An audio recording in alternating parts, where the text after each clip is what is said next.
Le ministre des Enseignements secondaires a développé une plateforme d'enseignement à distance pour les élèves du secondaire au Cameroun. Une série d'enseignements dispensés par les enseignants de qualité pour les élèves du secondaire. Apprendre n'a jamais été aussi simple avec l'enseignement à distance. Une initiative du ministère des Enseignements secondaires sous la supervision du professeur Nalova Lyonga en collaboration avec le ministère des Postes et Télécommunications, la CAMTEL, la CRTV et l'UNESCO. Nous introduisons l'enseignement à distance comme une autre méthode d'enseignement et d'apprentissage qui diffère du cadre de classe traditionnel auquel vous êtes habitué. Dans le mode d'enseignement à distance, vous n'êtes pas avec l'enseignant en personne, alors prenez votre temps, détendez-vous, écoutez l'enseignant, prenez des notes et visitez les liens suivants pour toute question ou réponse à vos préoccupations. Allez-y à votre rythme.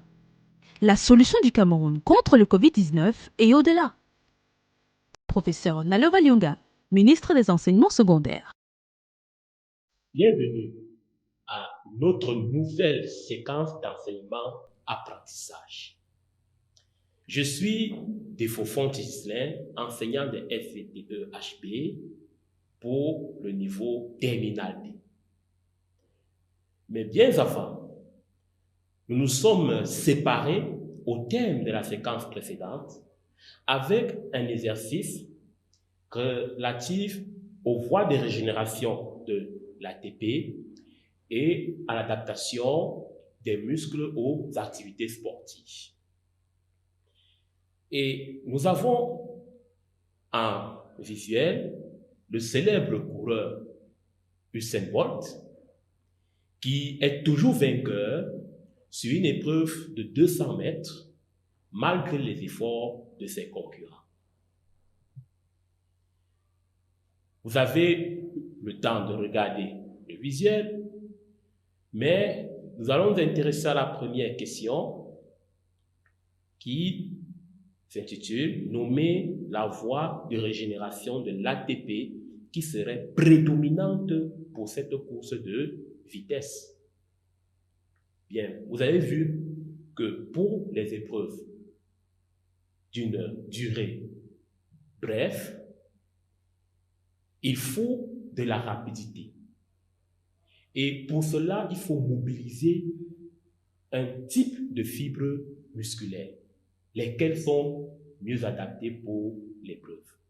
Et on a vu que ce sont les fibres de type 2 qui sont les fibres les plus rapides et les plus puissantes. Et ce sont ce type de fibres qui sont prédominantes pour les épreuves de ce type. Et les fibres de type 2 sont plus adaptées au métabolisme selon la voie anaérobie lactique, puisqu'elles sont pauvres en mitochondries comparées aux fibres de type 1. Donc, si on admet que le vainqueur sur le visuel possède majoritairement les fibres de type 2, alors la voie de régénération de l'ATP qu'il mobilise est la voie anaérobie lactique. Ensuite, on a demandé pour cet exercice de tracer pour le vainqueur et l'un de ses concurrents la courbe de consommation de dioxygène par leurs muscles. Alors, vous avez vu tout à l'heure qu'il s'agit d'une course de vitesse et les fibres de type 2 sont plus adaptées pour ce genre d'épreuve.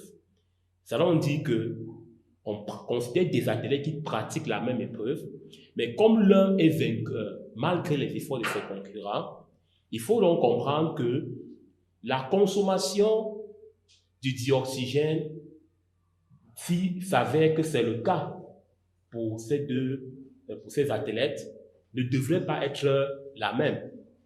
Je précise encore, on a dit la voie prédominante, donc on suppose qu'ils ont forcément aussi les fibres de type 1. Donc, logiquement, pour le vainqueur, vous allez constater que en traçant le graphique, sa VO2 max est faible comparé à la VO2 max de ses concurrents. Ça, c'est un résultat paradoxal. Vous vous attendez à ce que la VO2 max ici soit plus importante pour le vainqueur. Mais on a dit que le vainqueur a majoritairement les fibres de type 2. Et les fibres de type 2 sont pauvres en mitochondries.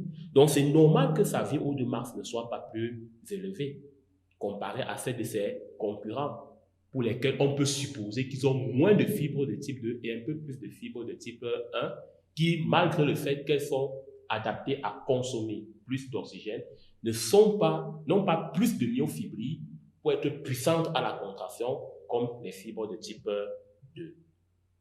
Bien. Donc, voilà le résultat pour cet exercice. Et nous entrons de plein pied dans notre nouvelle séquence d'apprentissage avec une nouvelle famille de situations qui porte sur la pérennité de l'espèce au sein du monde vivant. Et par pérennité, cela sous-entend plusieurs choses: conservation des densités biologiques, survie et tout le reste. Vous avez donc sur cette image des bébés siamois, on va voir des nouveau-nés, mais ils viennent au monde étant collés. Alors, nous savons que un bébé normal, lorsqu'il vient au monde, il est seul, il est normalement formé comme l'espèce humaine. Alors, lorsqu'on est face à cette image, on peut donc se dire qu'il existe un problème lié au maintien de l'identité biologique, plus précisément de l'identité cellulaire au cours de la transmission des caractères, au cours de la reproduction. Donc, il arrive que la pérennité de l'espèce soit entachée de petites anomalies comme celle présentée sur le visuel. Et pour mieux comprendre donc l'origine de ces anomalies, pour mieux comprendre ce type de problème, il est important de revoir en détail les mécanismes fondamentaux de la reproduction sexuelle. Pour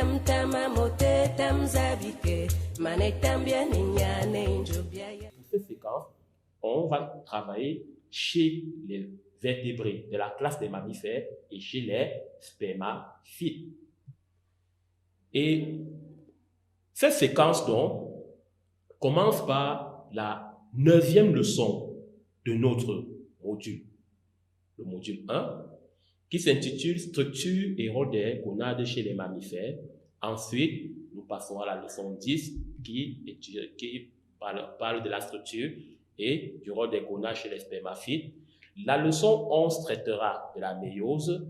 La leçon 12 traitera de la gamétogénèse chez les vertébrés de la classe des mammifères. La leçon 13 traitera de la gamétogénèse chez les spermaphites. La leçon 14 parlera de la fécondation chez les mammifères. Et la leçon 15, qui est la dernière leçon pour cette séquence, traitera de la fécondation chez les spermaphites. Tous les savoirs et savoir-faire ciblés, installés au cours de cette présentation auront pour finalité de développer en vous cette compétence qui est l'aptitude à sensibiliser sur la nécessité de la complémentarité entre le phénomène de méiose et le phénomène de fécondation, lesquels sont responsables de la pérennité normale de l'espèce. Nous abordons à présent la leçon du jour, qui est la leçon 9, structure et rôle des gonades chez les mammifères. Bien. La leçon sera faite suivant ce plan et vous serez à la fin de cette séance capable de décrire l'organisation des gonades chez les mammifères et mieux encore dégager leur rôle. Bien sûr, on ne peut pas parler des gonades sans remettre à jour, tant pour moi, certaines notions, notamment la notion de mammifères. Il est important donc de rappeler que les mammifères sont des animaux vertébrés dont le corps est généralement recouvert de poils et les femelles sont généralement vivipares. Ça veut dire quoi? Que, en termes simples, lorsque elles arrivent au terme de leur gestation, elles accouchent pour l'être humain ou bien elles mettent bas pour les autres animaux. Mais il existe des exceptions comme l'ornithorynque qui se reproduit par des œufs. Pourtant, c'est un mammifère. C'est une exception qui confirme la règle. Et les mammifères sont donc des vertébrés homéothermes, c'est-à-dire que la température ne varie pas. Et on distingue globalement deux groupes de mammifères. Les mammifères aplacentaires, ça veut dire quoi? Qu'au cours de la gestation, le placenta ne se développe pas. Nous avons nos deux exemples, comme l'ornithorynque et le kangourou, très populaire en Australie. Et nous avons le deuxième groupe qui sont les mammifères placentaires, c'est-à-dire qu'au terme de la gestation, lorsque l'embryon, le fœtus est expulsé, quelque temps après, le placenta, qui est un annexe embryonnaire, est aussi expulsé. Et ce groupe est représenté par la majorité des animaux que vous connaissez, soit les lions, les baleines, chauves-souris, singes, souris, etc. Et l'être humain, bien entendu. Autre notion à rappeler, la notion de caractère sexuel. Alors, chez les mammifères, au cours de leur croissance, vont développer les caractères sexuels primaires et chez l'être humain, comme indiqué par cette image, nous allons voir que le développement de l'être humain est caractérisé par l'enfance, la période qu'on appelle l'adolescence et la période qui correspond à l'état adulte. Et chaque période ici, d'après l'image, correspond à une morphologie particulière. Et vous allez voir que avec l'âge, concernant les caractères sexuels secondaires, les adultes ont des caractères sexuels secondaires bien développés. Ici sont juste indiqués quelques caractères visibles, notamment, vous observez déjà les seins chez la femme, vous observez déjà une musculature très développée chez l'homme et une pilosité assez développée. Bien sûr, la notion de gonade et de gamètes, ça sont les classes inférieures. Vous avez vu que les gonades, ce sont des organes reproducteurs, encore appelés glandes reproductrices, qui ont la capacité de produire les gamètes. Il s'agit bien entendu des testicules et des ovaires. C'est de cette gonade dont il sera question au cours de cette séance. Les gamètes, bien sûr, ce sont les cellules reproductrices, encore appelées cellules sexuelles.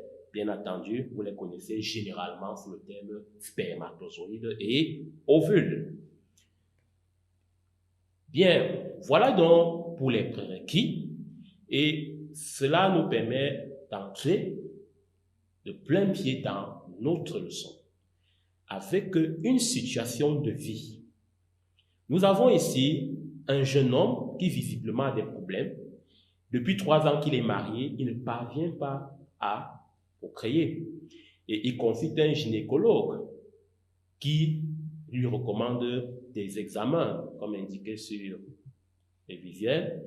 Et le monsieur, au vu des résultats, il s'exclame parce que il apprend qu'il serait infertile, mais pourtant, il dit au médecin traitant qu'il est viril, qu'il possède bien ses organes reproducteurs. Il ne comprend pas comment il peut être infertile alors qu'il a tout ce qu'il faut. Il possède un pénis et un testicule. Et des testicules. Donc, cette situation paradoxale sera l'objet de notre cours.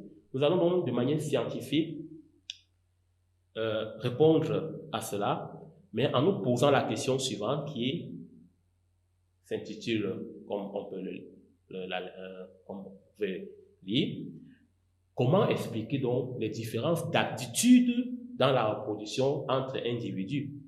Et voilà un individu qui a ses organes génitaux, il est viril, mais il ne parvient pas à se reproduire. D'autres, par contre, le font. Donc, ceci est la question scientifique de notre cours. Et parmi les hypothèses, nous avons sélectionné plusieurs. Et celles qui ont retenu notre attention sont les suivantes. Donc, on peut dire par rapport au problème du monsieur que les organes oppositeurs sont mal formés. Ça peut être une raison. On peut aussi dire que les organes oppositeurs, forcément, ils sont bien formés, mais ils ne parviennent pas à produire, ils ne sont pas capables de produire les gamètes. Naturellement, nous vivons ces situations dans notre entourage, et on peut facilement indexer la sorcellerie ou la jalousie. Et on peut aussi, si c'est marié, peut-être le problème vient de sa femme. On va donc, avec les activités qui seront menées ici, voir si ces hypothèses sont celles qui répondent le mieux à ce problème. Pour cela, nous allons donc nous intéresser aux gonades. Premièrement, nous allons apprendre donc à observer les gonades, nous allons apprendre à les décrire. Et naturellement, on a choisi le cas de l'espèce humaine, c'est-à-dire l'homme en général.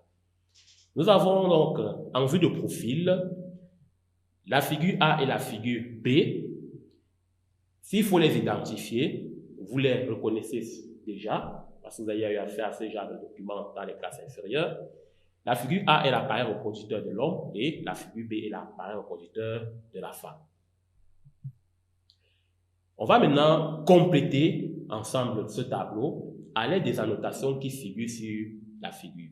Mais le tableau va nous permettre de faire une annotation comparative. Alors, on va identifier donc ces figures, les éléments qui font office de gonades chez l'homme et chez la femme. Chez l'homme, comme vous pouvez le voir, les gonades ici sont les testicules, alors que chez la femme, les gonades sont les ovaires. Nous évoluons. Après les gonades, nous devons annoter ce qui correspond aux voies génitales.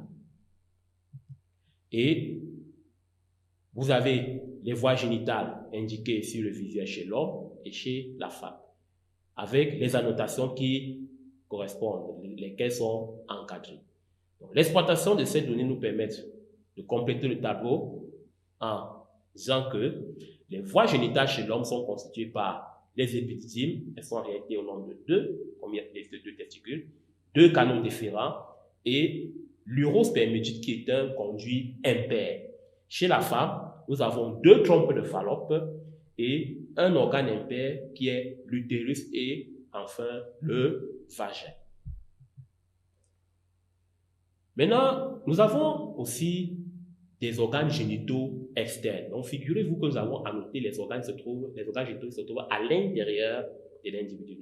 On a ici les organes génitaux externes, c'est-à-dire ce que les structures visibles à l'œil nu. Donc, chez l'homme, bien que ici le document montre l'organe génital externe en couple, il s'agit bel et bien de la verge au pénis, dont l'anatomie montre qu'il est constitué de deux corps caverneux, d'un corps spongieux et du gland. Le gland se trouve ici à l'extrémité. Et chez la femme, les organes génitaux constituent ce qu'on appelle la vulve, dont les parties visibles sont le clitoris qui est partiellement visible, les grandes lèvres, les petits lèvres et l'orifice du vagin. À côté donc des gonades, des voies génitales, les organes génitaux externes et les glandes annexes, nous avons chez l'homme, vous avez vu là où c'est indiqué, les principales glandes annexes chez l'homme sont les vésicules séminales, ces deux vésicules séminales, une prostate, deux glandes de Cooper, qu'on appelle aussi glandes bubo-urétrales. Chez la femme, nous avons les glandes cervicales, les glandes Bartholin, les glandes cervicales sont généralement situées à l'entrée du col de l'utérus et les glandes de Bartholin sont situées à l'entrée du vagin. Bien. Donc, de cette étude, il faut donc retenir que l'appareil reproducteur des mammifères, cas de l'homme, est principalement constitué des gonades, des voies génitales, des organes génitaux externes et bien sûr des organes annexes. Voilà donc décrit globalement l'appareil génital. Maintenant, qu'en est-il du gonade? On doit maintenant s'intéresser au gonade, c'est-à-dire le gonade mâle et le gonade femelle. Nous avons identifié le gonade mâle comme étant les testicules chez l'homme, par exemple, et les ovaires chez la femme. C'est le cas chez d'autres femelles de mammifères. On a tous les testicules et les ovaires. Alors, nous avons donc sur ce document une coupe sagittale d'un testicule humain. Et nous allons donc décrire l'organisation du testicule et par la suite dégager la relation entre le testicule et deux structures qu'on appelle pour l'une l'obule testiculaire et pour l'autre tube séminifère. Nous allons découvrir cela tout à l'heure. Donc, lorsqu'on décrit le testicule, on va donc constater qu'il est principalement constitué déjà d'une paroi, indiquée ici, l'albuginée, et à l'intérieur, en couple, on va observer plusieurs lobules testiculaires, généralement au nombre de 200 à 300 par testicule, et chacun contenant 1 à 4 tubes séminifères, comme vous pouvez observer sur le visuel. Voilà les tubes séminifères qui sont indiqués. Et les tubes séminifères se poursuivent par le rete testis, qui se poursuit par le réseau de Haller, lequel se trouve déjà dans la partie qu'on appelle épididyme, particulièrement la tête de l'épididyme, qui va se poursuivre par une queue et ensuite le canal déférent. Donc voilà notre canal déférent. Et on va maintenant s'intéresser aux tubes séminifères. Vous observez une coupe microscopique des tubes séminifères. Ça veut dire qu'on a prélevé les tubes séminifères, on a fait une coupe et on a observé la section au microscope.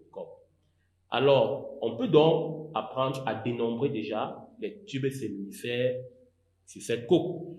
Si on devait donc les dénombrer, vous observez, vous voyez donc qu'il existe 5 tubes séminifères dont la coupe microscopique a été réalisée. Relevons les 2 parties essentielles d'un tube séminifère. Sur ce document, c'est bien indiqué que pour chaque tube séminifère, il existe une paroi. Et cette paroi délimite un vide qu'on va appeler la lumière du tube séminifère. Maintenant, nous avons un schéma d'interprétation d'une coupe microscopique du tube séminifère. Nous allons voir que le tube séminifère est organisé comme suit. Vous pouvez y remarquer des grosses cellules appelées cellules de Sertoli. Et ça, c'est à l'intérieur du tube séminifère. Et ensuite, nous avons à côté des cellules de Sertoli des cellules plus petites qui constituent ce qu'on appelle les cellules germinales. Ce sont les cellules de germinales et les cellules de Sertoli qui vont constituer la paroi du tube séminifère. Et la lumière du tube séminifère ici est occupée par les spermatozoïdes. Ici, là, on a indiqué ça sont des spermatozoïdes. Et observez maintenant, là c'est une portion du tube séminifère. Remarquez qu'entre 2 tubes séminifères, nous avons les vaisseaux sanguins et des cellules particulières appelées cellules de Leydig ou cellules interstitielles. Voilà donc présenté l'anatomie d'une coupe microscopique d'un tube séminifère. Vous vous rendez donc compte que ce sont des organes complexes. Et j'ai dit tout à l'heure que dans la lumière, vous avez des spermatozoïdes, vous pouvez remarquer leur queue là, et ça peut déjà vous donner une idée concernant le rôle du tube séminifère. Maintenant, on s'intéresse aux gonades femelles qui est l'ovaire. Vous avez sur le visuel la coupe d'un ovaire humain. On peut donc relever qu'il existe deux régions. Une région corticale qu'on appelle aussi cortex ovarien et une région médulaire. Remarquez que la région médulaire est particulièrement riche en vaisseaux sanguins. On dit qu'elle est vascularisée. Alors, le cortex ou la région corticale a la particularité qu'il est constitué de structures particulières appelées follicules. Et comme j'ai dit tout à l'heure, la zone médulaire est très riche en vaisseaux sanguins. On retient donc de la description des gonades que les testicules contiennent les tubes séminifères, leurs parois étant constituées des cellules de Sertoli et des cellules de la lignée germinale. Les ovaires sont des gonades qui présentent une région corticale et une région médulaire. Alors, quel est le rôle des gonades? Vous avez donc, pour comprendre le rôle des gonades, un document qui nous montre deux testicules, l'un chez une personne normale, en A, et en B chez une personne malade qui a atteint de cryptorchidie. Bien. D'après ce document, on constate que la cryptorchidie est l'absence des testicules dans les bourses. Parce qu'en temps normal, les testicules sont situés dans les bourses chez un garçon. Mais vous voyez que chez l'individu atteint de cryptorchidie, les testicules sont dans l'abdomen. Donc, c'est une anomalie de formation des testicules. Et concernant la cryptorchidie, il est important de savoir que cette anomalie n'empêche pas le développement des caractères sexuels secondaires, mais très souvent, elle va rendre l'individu stérile, stérile ici parce que son sperme ne contient pas les spermatozoïdes. Alors, si on doit donc comparer le tube séminifère d'un individu normal à un tube séminifère d'un individu atteint de cryptorchidie, vous voyez donc que pour quelqu'un qui a un testicule normal, vous voyez que le tube séminifère contient bien les cellules de la lignée germinale. Par contre, elles sont absentes, sont presque absentes chez l'individu atteint de cryptorchidie. Et vous voyez que comme il y a assez de cellules germinales chez l'individu normal, ça fait que l'aspect de la lumière est tel qu'on aura beaucoup de spermatozoïdes chez l'individu normal et pas de spermatozoïdes chez l'individu atteint de cryptorchidie, et raison pour laquelle il est stérile. Les cellules interstitielles, quant à elles, leur présence est presque la même que ce soit chez l'individu normal ou chez l'individu cryptorchidie. Ça veut dire que, étant donné que l'individu atteint de cryptorchidie développe ses caractères sexuels secondaires, on peut donc comprendre que cette anomalie n'empêche pas le développement des caractères sexuels secondaires, et on peut donc admettre que ce sont ces cellules qui interviennent dans le développement des caractères sexuels secondaires. Et d'autres expériences montrent que si l'on castre une rate, si on enlève les gonades d'une rate, on voit bien qu'elle ne produit pas de gamètes et en même temps, elle ne développe pas les caractères sexuels secondaires. Et on voit que si on injecte donc les extraits des ovaires qu'on a enlevés chez la rate, les caractères sexuels vont apparaître, mais les gamètes ne vont pas apparaître. Elle ne produit pas de gamètes tout simplement parce que le fait qu'on a déjà enlevé les ovaires, on a enlevé forcément les structures qui lui permettaient de produire les gamètes. Ceci sujet donc à l'interprétation que les gonades chez les mammifères ont une fonction exocrine, par exemple le cas des ovaires ici, cette fonction qui leur permet de produire les gamètes, et une fonction endocrine, nous reviendrons dessus au cours des prochaines séances. Et voilà donc pour le rôle des gonades. Donc, les gonades ont une fonction exocrine qui consiste à produire les gamètes et une fonction endocrine qui consiste à produire des substances appelées hormones sexuelles. Ceci dit, on va donc vérifier rapidement les hypothèses concernant la situation du monsieur. On a vu tout à l'heure que un individu qui a une anomalie comme la kétoplégie ne produit pas les gamètes. Donc, le fait que ces organes sont mal formés est une hypothèse plausible. Les organes reproducteurs de l'individu infertile ne produisent pas les gamètes. C'est une hypothèse qui est vraie, normalement, on vient de vérifier. Bien sûr, on rejette la troisième hypothèse, on ne peut pas qualifier de sorcellerie, de jalousie, sans problème.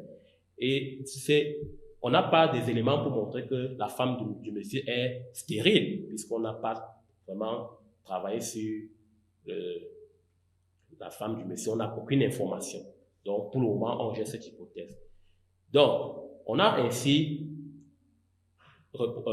compris la situation du monsieur et en application, on peut donc rappeler la structure d'un tube séminifère. C'est une structure qui est constituée principalement d'une paroi qui contient les cellules germinales et les cellules sertolées et une partie centrale, encore appelée lumière, qui contient généralement les gamètes. Les gonades ont un rôle exocrine et un rôle endocrine.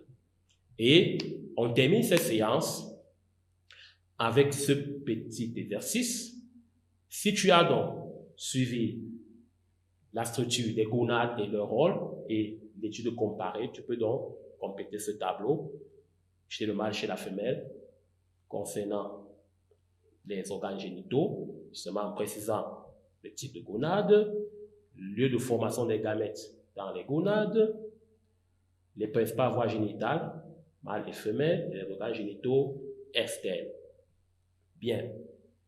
Je vous retrouve pour la suite et nous allons toujours parler du rôle des gonades, mais cette fois chez les spermaphites.